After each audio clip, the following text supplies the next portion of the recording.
there, and welcome to our latest episode of What's on the Horizon. I'm Lori Sharonbrock, here with Chris Shooker of Digital Horizons, and I wanted to talk about something that I've heard is trending a lot lately, which is like a golf sim. Yeah. They're really, I feel like I've just heard from a lot of people up here especially, either wanting to get them installed or trying to find something because this is a great area for golf, but weather dictates we only get a certain amount of time, but people still want to be able to do it in the winter and early springtime before those courses reopen or thaw or whatever. How practical is a golf simulator in your home? It can be very practical. Really, the only limiting factor is the amount of space that you're willing to give up for it. The most simulator companies recommend at least a 9-foot ceiling. Ideally, something at least 10 feet or 9.5 feels a lot more comfortable, especially, you're a tall guy like me and, backswing with a driver or something. It's more practical to have a taller ceiling for sure. But you don't need a lot of width. You don't need a ton of depth. Most homes can, at minimum, give it up in the garage. But there's a minimum threshold, and if you don't meet that, then you shouldn't even bother. Most homes it's possible. And where you've kind of been installing them lately, does that range from the garage to a man cave? Like, where do people typically put them in a house? Most of the spaces that they've been getting installed into are actually new construction. Oh, sure. Where there's a purpose-built space for it. Yep. Outside of that, I couldn't really tell you where the more predominant space is. I would say 90% of them are getting installed in a new construction or remodel scenario. Are there any challenges in particular with putting a system into an existing build other than needing like a good ceiling height? But what challenges do you run in with that? In an existing space, it's really just kind of up to the homeowner and their aesthetic requirements.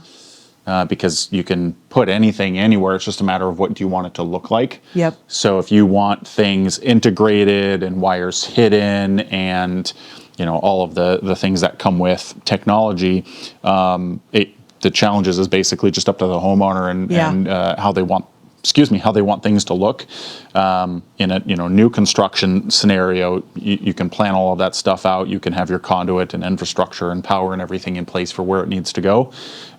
So it's just really depends on the situation and what the aesthetic requirements are. Yeah, I think there's two really great videos that you can find. One in maybe not in the video, but we have a great case study on the website where I think it went in to something that was built for it, right? That room was a golf sim room, so it was new construction and built for that. But then there was another one you did, and I think we posted it somewhat recently on the YouTube channel, of an installation where it went in a room that was also a home theater, and that was fairly challenging to do when you guys were doing that, right? Yeah, the combo spaces are very difficult. On that particular one, the room got laid out in a way where we tried to make both spaces kind of get equal prominence. Whenever you do and they don't happen very often, and my recommendation is that you have dedicated spaces for it. But for this house and potentially others, it just wasn't practical to have both. And so we kind of blended both, and ultimately it worked out really well. But no matter what you do, if you have a combination of anything in life, you're not really getting the best of both. And really the main issue that we ran into on that one, and what you will run into when you have a combination space like this, is your speaker placement for the home theater system becomes very challenging. Because if you have for example, the most common way of doing a combination room is you have your golf simulator screen that you hit the ball into, and then you will often have a home theater projection screen that drops down in front of it to varying placement situations.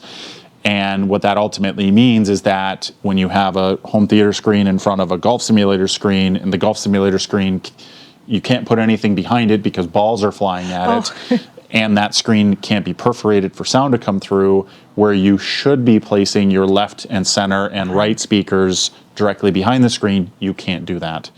And so the sacrifice is you end up putting them in the ceiling. In this particular room that we're talking about, we had roughly the projection screen drop down about halfway in the middle of about a 30-foot deep room. And then in the ceiling, we installed speakers from a company called Triad, who makes a boxed speaker that has an angled speaker driver so that the sound does aim at the seating position. Mimic it a little bit, but it still is different than the sound coming from the screen, which is when you look at Dolby Atmos design guidelines, for example, which is one of the companies that kind of specifies where speakers should be placed and how they get engineered at the movie studios. Or heard at the movie theater, they're specified that the speakers are behind the screen, roughly at ear level, in varying placements. So maybe another topic, another video. So that's really the biggest challenge. And then ultimately you have some side effects of if you're splitting the room length or depth-wise, depending on how you're looking at it, that's going to put the screen closer, the theater screen closer to the audience. And so what that ultimately means that if, let's say, for example, you're following THX's guidelines where the screen is supposed to take up about 36 degrees of your visual acuity in the back seats, it's ultimately going to limit how big of a screen you can use, especially if you have tiered seating and you need to see over people's heads. And so in this particular room, we engineered things so that the rear seat had a 36-degree viewing angle, which ultimately came out to be a 133-inch diagonal screen. We had it drop from the ceiling, I think it was about 28 inches, so that when it dropped, it was the center of the screen was roughly center for the second tier of seats. But then the real interesting part to this room is when the screen went away, when the screen was down, was the golf simulator projector, which has to normally shine through where the home theater screen is. Does the home theater projector that's in the back of the room shine through the golf simulator physical projector and block the screen? So we had so many different things that we had to use software design and layout and make sure it worked. Funny enough, we're definitely getting into the weeds of layout and stuff. Funny enough, one of my favorite parts of that room is we engineered a Lutron drapery track system. That had two curves in it.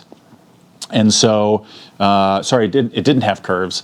I don't think it did. The drapery, basically, when the home theater system was in use, they have a smart remote that they hit a button, projector turns on, screen drops down, and then the drapes go behind to cover up the golf simulator screen. Got it. So if you were to walk into this room and have never been in it before, you would never know that there's a golf simulator. If you knew what you were looking for, you would see the projector and know that, okay, what's it shining on? But because the drapes kind of hit it off, whenever we lay out our theater rooms, I'm really big on limiting distractions. I don't like having refrigerators in the room because a compressor can turn on at a really critical moment. I want to make sure if there is some sort of accent lighting that we have the ability to defeat it during the movie. And the whole point of a movie is to get engrossed in it and to escape reality and suspend disbelief. And by us putting this drapery track in with a nice black material, you remove everything behind it, which includes a white golf simulator screen, from distracting you from being engrossed in the movie. So outside of everything else that we did, including JL in wall subwoofers and all this cool stuff. It's a really good video. It's the drapery system of all things is my favorite part because it really lets the people in the room just be engrossed by the movie. Cool. All right, well, those are probably just a few of the challenges, and we kind of cover this topic in some other videos too, so make sure you check out our series on golf simulators. And see you next episode.